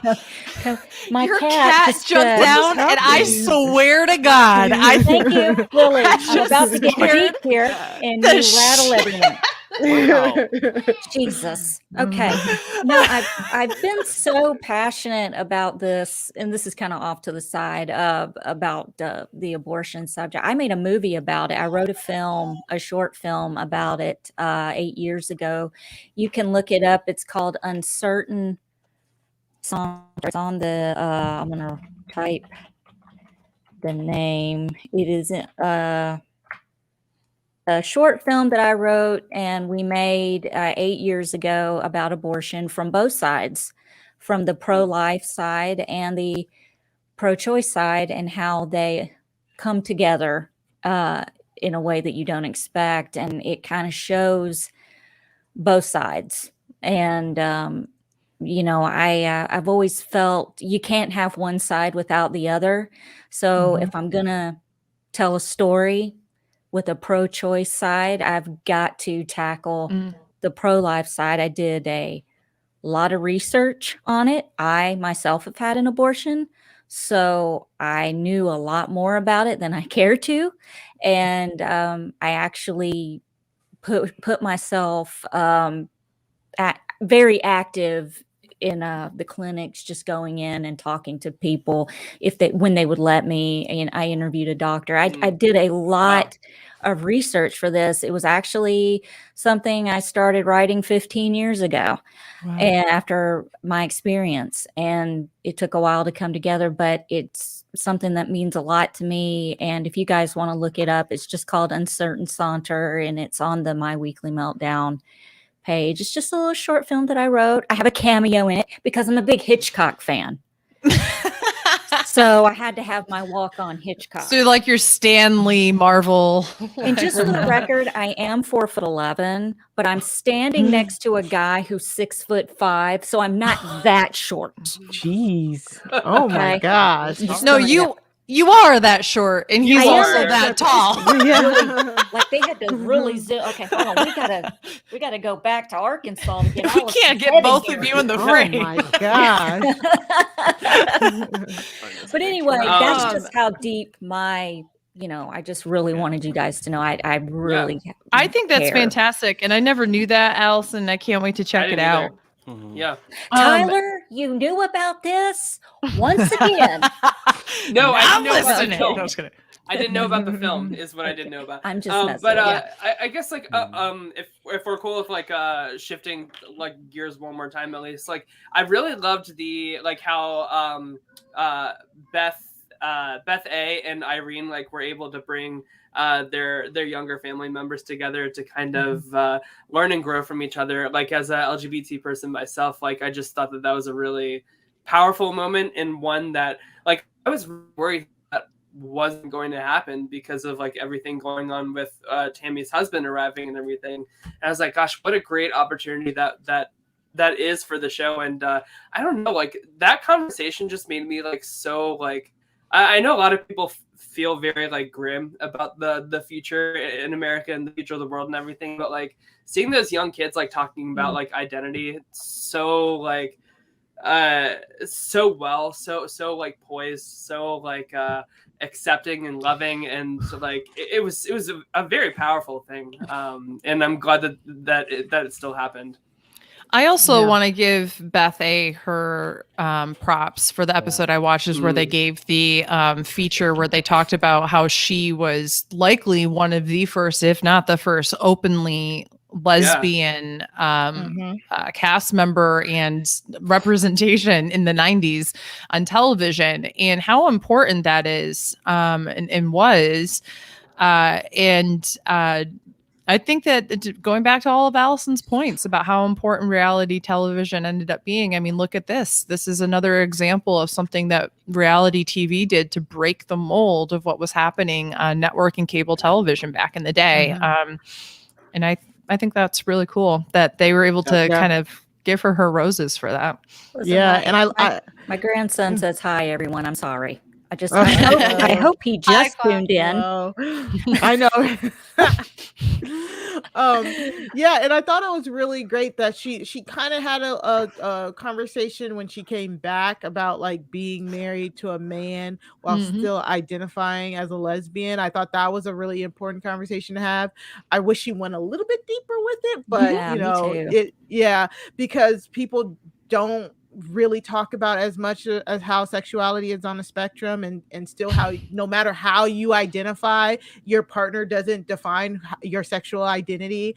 I really love, I always think of Stephanie Beatrice, the actress who got married, but she's openly bisexual, but she got married to a man, and she continues to beat the drum about being bisexual and how that is her identity no matter who she's partnered with. And I really love that for Beth A. I thought Beth A did a really good job overall, all the issues that were discussed over the season. I will say a lot of her stuff was to the confessional and not to the roommates itself, I noticed. But she did a good job. I'll give her her props. I will give her her props. Yeah, and I think even just like on top of this, on like the on that last episode, and really the conversation we had, the hope for the future that we were given through all of this, like for me that was so powerful, especially as like a bisexual. Well, all of this is actually very powerful as a bisexual person, like as a queer person, keeping all this in mind. And I think it'd be great to have more of these conversations that are present, but like. Wow. The only thing that makes me a little sad is that I think we kind of get lucky in like who are the voices in the conversation, as opposed to the show actually like ensuring that we have an experience where like pronouns and people's genders that they identify with are respected. And we got lucky. And I worry for like the days when we don't get as lucky, because then it becomes another dark episode, another dark timeline. And I keep coming back to the producers, because I'm like, ooh, I know that you love that scene, but I hope that you kind of realize that like this could be a really dark conversation that actually leaves someone like emotionally and mentally damaged potentially if it's not handled the right way. And so that was like the hard part about watching all of this, where I was actually thinking a lot about the mental health of the people in the kids really involved, or the young people involved with this. So. I agree. I wish, to Mari's point, that they had gone a little bit further into the various spectrums, because we're finally at a point where we A, have more vocabulary than we did in 93, and B, we have more representation as an asexual, demisexual, biromantic person, where people just think I'm coming up with labels and all that fun stuff. If anything, I've been able to really explore something that a lot of people wouldn't realize, which is, in that situation, she still identifies as a lesbian, which might explain her sexual attraction, but she may end up being pan or bi romantic, but maybe her sexual attraction is something that something that she's more identified with, or this was just an anomaly or whatever. And I think that we just kind of skirted over that, rather than having a genuine conversation that your sexual identity may not align with your romantic identity, which may not align with who you find physically attractive, and that there's all different kinds of attractiveness that people have. And they might all align. For a lot of people, they all align. The same people I would like to have sex with, or the same people I would like to have a romantic relationship with, or the same people I find physically attractive, whatever. Then there's people like myself where that doesn't necessarily all line up all the time. And I'm like, So I think that those kind of conversations, I would love, because I'm convinced the producers are listening to this podcast. So if you have the opportunity to have more of those conversations and have them responsibly, I very much encourage that to take place, because that's something that we haven't seen too much of, even in 2022 on a lot of reality television shows. Beth, one thing that I would just like point to that keeps coming up for me, and I think about it a lot with Survivor and with CBS and their diversity, quote unquote, a diversity initiative, is that we have such a window into the diversity of the casting and the people who are on our screens, but not the people who are making the shows. And I almost wish that, like, in my fantasy world, like by law, I would almost be like, okay, you have to like give us the credits of who's making this show, and you need to be able to Google them and find them and like learn more about them, because I do think the fact that the people who make the show, the editors, producers, all of the showrunners, all of that, aren't typically on the screen. We don't really get to see and understand the lens that we're getting served these stories through. And like, we know that there could be more diversity behind the scenes to actually understand these issues and better frame them. And you know, I even think back to Homecoming season 1, where Heather's talking about the fact that she had a scene with her father that was filmed that never aired, and it showed a positive relationship between a black woman or a young black woman and her father, which is not something we get a lot. And they didn't understand that, and they showed it during Homecoming. You know, thankfully they still have the footage, but to me, it's like, who are these people who are making these shows? What is their understanding of the world? Because I think that would actually shine a lot. I know that would shine a lot of light on what we're seeing and why it's framed the way as it is, why we don't get certain conversations shown to us that we might want more of, for instance. Yeah, I think that makes a lot of sense. I've never thought of it that way. Wow. I'm always like, you need to cast better people. Well, hey, why don't we get the people that do the casting? Change that up. Wow. Okay. You just changed my mind on some stuff, Matt. Okay. Yes. I'm on board. Damn it, Allison. It's like, I really think that like it starts from the top and everything flows downstream. Like it's like production's responsibility first and foremost to get it right and do it appropriately. So it really, in my opinion, it really falls on them first. It's like, Jeff Probst's job to not check in with white people on Black Lives Matter in the middle of tribal council. Jeff. Jeff. If you had someone else who's yelling at you in your ear going, what the fuck are you doing? There's 3 other people of color on the cast right there. Why don't you check in with that? One of them's your winner. Yeah, seriously. My goodness. Sorry. Yeah. I'm still reeling about that. Same. I'm done. Like, that's a whole other show.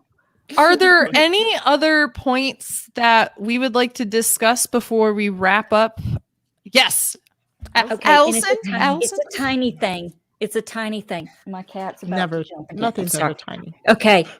I did have a problem with Beth S. I know this is no shock. Oh, okay. Yes. Okay. What? Yeah. Talk about her.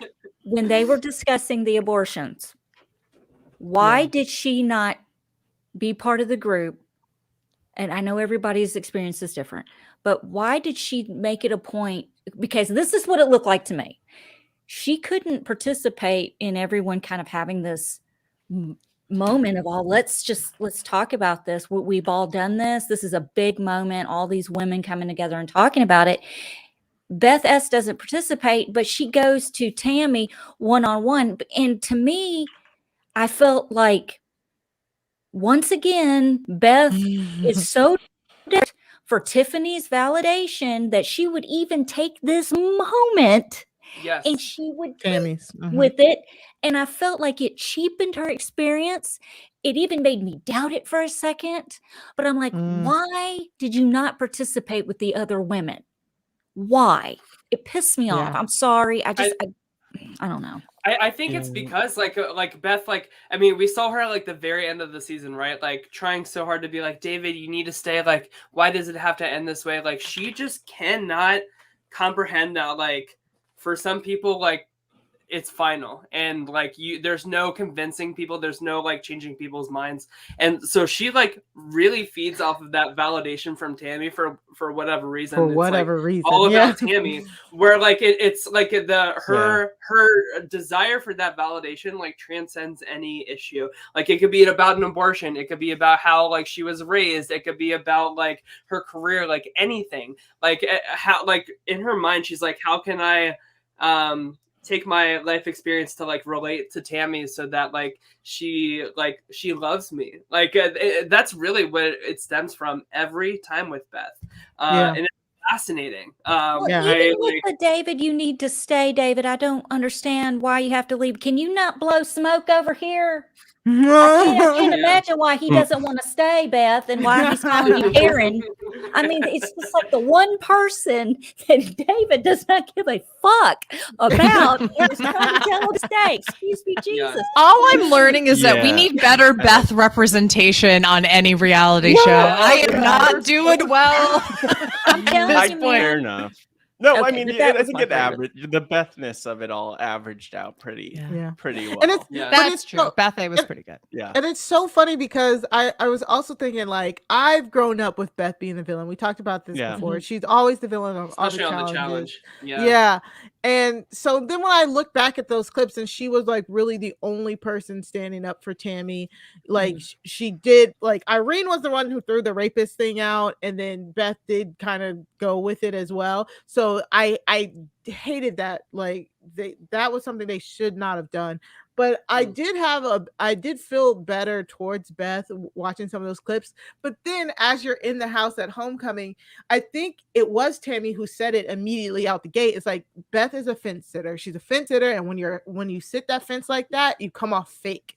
And that's what happens when people can tell you're trying to appease them, it can come off fake. And I felt at the beginning of the season, I felt bad for Beth because no matter what she did, people were pissed off at her. Yes, but that's the thing. Like, she never comprehends that. Like, she's always the first to say right to the camera, like, I don't understand why, like, everybody, like, somebody is always mad at me. That too. But I don't understand. Like, what am I doing wrong? Like, is she just like will never get it? And that's so entertaining to me. Is like, Meanwhile, she's like, you won't officiate my wedding, but Irene had 4 marriages. Oh my God, right?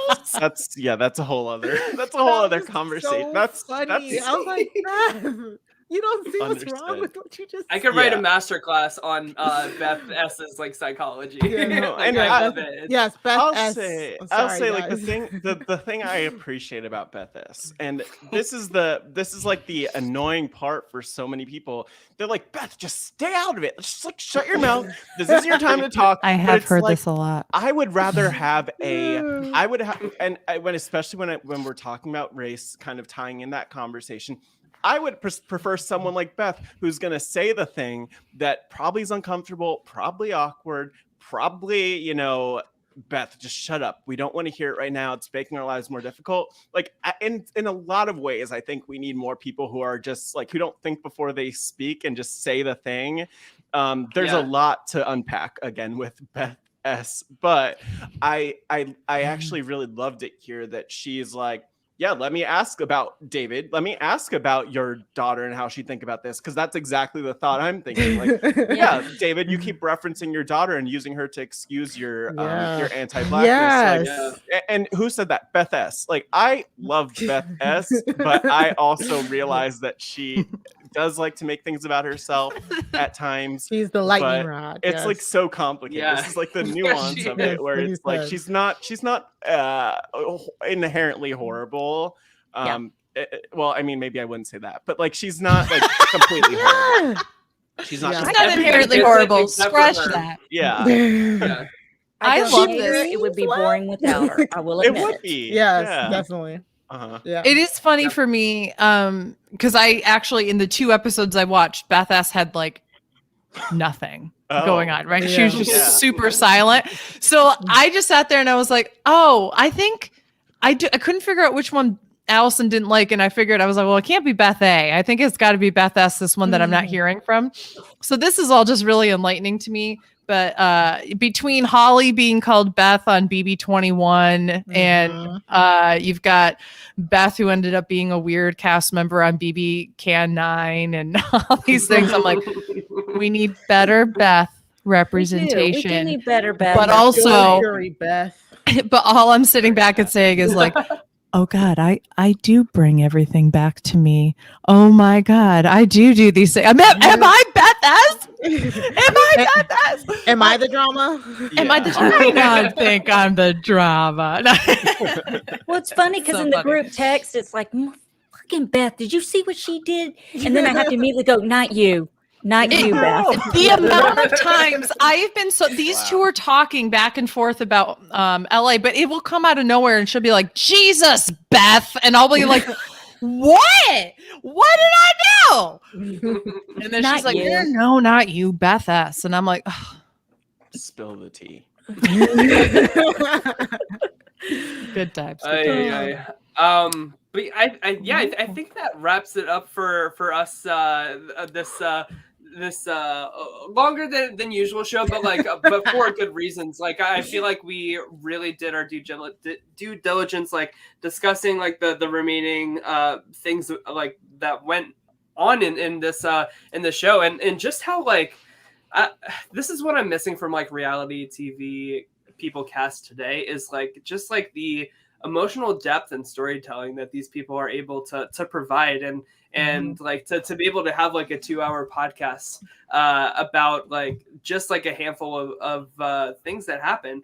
I don't know, like I'm really enjoying these homecomings a lot more than I thought I would, and I am somebody who didn't see the original seasons as well, but I feel like the editors are doing a really good job of giving the correct amount of context to understand who these people were and who these people are now, and if they're like, if that's different or more times than not the same, for better or for worse. But it's been like such a treat being able to cover this. And Mari and Matt, thank you so much for taking the time to come on and talk about these things with us. We really appreciate your perspective and everything that you brought to the table here. No problem. We came here. We ballooned your podcast time to what our regular podcast time is. No, I loved it. It really didn't feel like 2 hours, to be honest. Like it never does to us either. Let's be honest. The three of us often, when it's the three of us on a show, will get off like and then just sit at backstage and talk with each other for like another hour. And we're like, oh, I wish you would have brought that up on the show. So I don't feel like we're gonna have anything left unsaid, which is nice this time. Yeah. Mari, where can people find you and what are you up to? What kinds of things are you doing? Yeah, so busy week. I was on Robin and Kiva Need a podcast on, of course, the RHAP network, talking about season 3, episode 7 of Desperate Housewives, entitled Oh my gosh, Bang. I want to hear that, because like Desperate Housewives is one of my favorite shows. I'm so sorry to interrupt, but like when I saw that like they were doing that episode, I was like, yes, because like I didn't even know what episode it was, but I was like, I hope it's the Bang episode. And it was. So I cannot wait to listen to that. He immediately tagged me on that post. I don't know if you saw it. He was like, I was like, this is our moment. But the funny thing is, I thought you guys said that because I plugged you on that. So I was like, I haven't had the opportunity to listen yet, which is so funny. Like we fully were just like, oh, we can't wait just because of the content. But then we were like, oh, Mari's on it too. Like, let's go. This is like a whirlwind. Let me know how it goes. I tried my best. Sure. I'm a Desperate Housewives fan, but I haven't watched in so many years. So I did watch all of season 3 and that episode up until it. But then, of course, Rob just lobs some questions. I'm like, Rob, I watched season 3, episode 7. You asked me but it was very fun. And we recorded like so early in the morning. I was like, my brain is not on right now here. But it was so fun. Of course, you got to check out me and Matt on the Wrestling RHAP Up podcast, where each week we go over the highlights in the world of wrestling from WWE, AEW, NXT, all that good stuff. And you don't even have to watch wrestling to listen to us. We have great guests come on, and this week we had Grace Leader on, and we played a game. It was really fun. So yeah, go check us out on there. I was just talking about Singles Inferno on Nothing But Netflix, again on the RHAP network with Chappelle and Rob. That was so fun. They clearly, I clearly forced them to do it. I made them watch it. I think we hit all the basics, but if you would have given me another hour, I would have covered so much more on that as well. So at the very least, go listen to it, and maybe it'll make you want to watch Singles Inferno, because it was so good for somebody who watches all of the love relationship type of reality TV shows. It was right up my alley, but it was so also different. The format was so different, and then I think the culture added another layer of it, because they are not Americanized like us. They do not kiss each other after 2 seconds of meeting. It was like no physical contact at all. Sounds like my show. Yeah, actually. Rob put it as it was like too hot. If like too hot to handle, if the too hot to handle lady was there, the little air freshener, they perfect. It'd be perfect for them. They would get extra money. That's how like it was.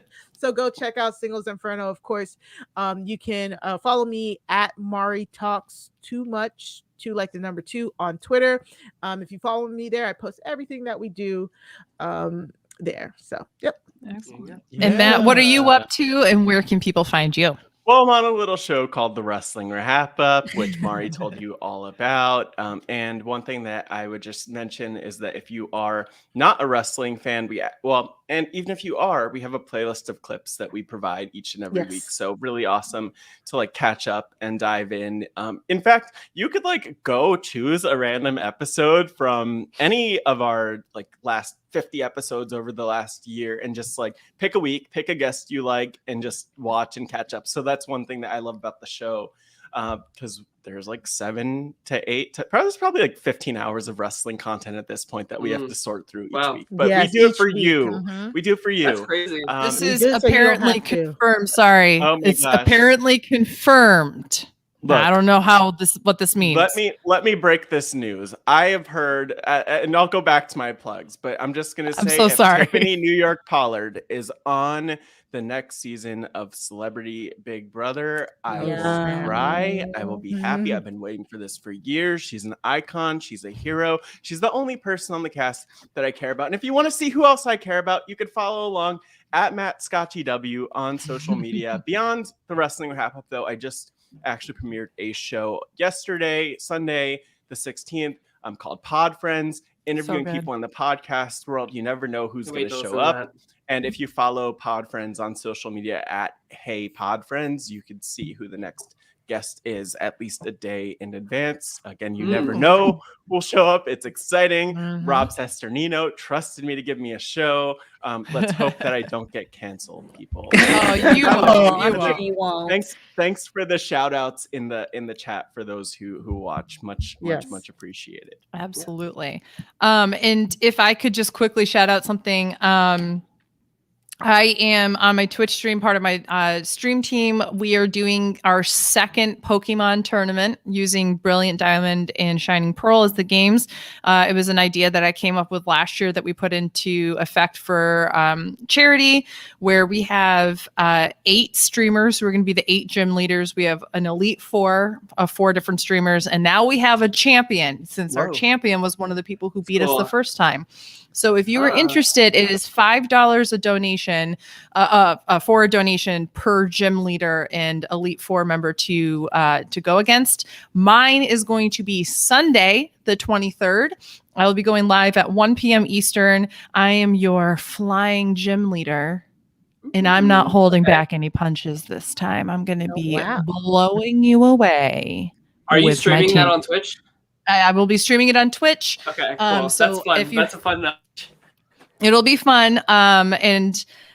So if anybody has the games and wants to, or if you just want to support the charity, this time we're going to be supporting Black Girl Film School. And so we're really excited about that. So feel free to support any of the streamers. They start tomorrow, I believe, is the first day. So good times. Cool.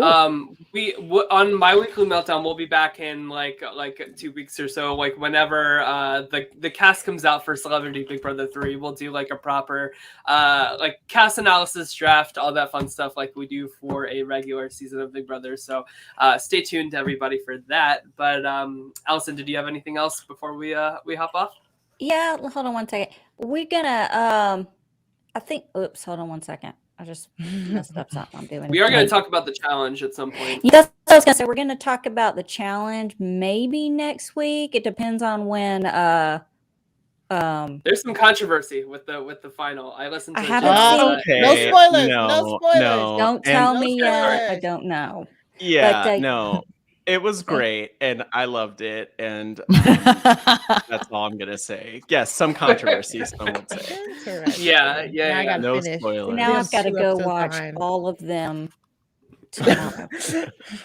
Just so I can get caught up. But yeah, with Andrew Gibson, hopefully we're going to have that covered the rest of it next week. Also, I cannot leave a show. This is what it looks like when I FaceTime with my grandson.